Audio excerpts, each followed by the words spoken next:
So your heart chakra, a great way to tune into your intuition. Now, the reason it is really good to tune into your intuition here is because the heart chakra is about what you love, and your intuition is so deeply connected to that feeling of love.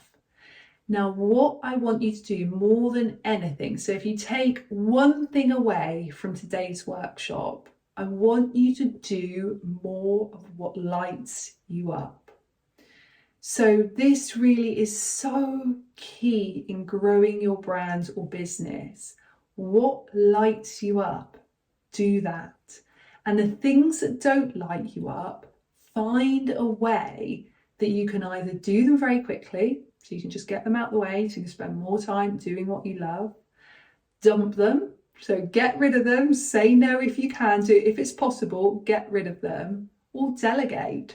So I have a lovely team which work for me, and I didn't have a team for the first, decade or more of my business. It was just me working on it. So I have a team, they're all freelance, they all have their own freedom and flexibility within the business. They all work from home because I truly, truly believe in freedom and flexibility, not only for myself, but everyone that works with me as well. So start thinking about what you love. Can you either do it quickly? Can you delegate it, or can you dump it?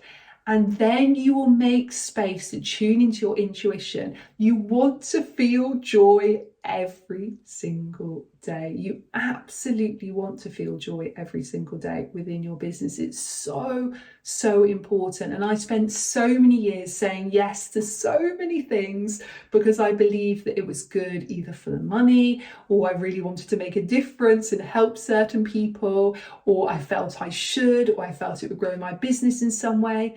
But a lot of those things didn't really truly light me up. So now I try to just do something, if not everything, all day long that lights me up.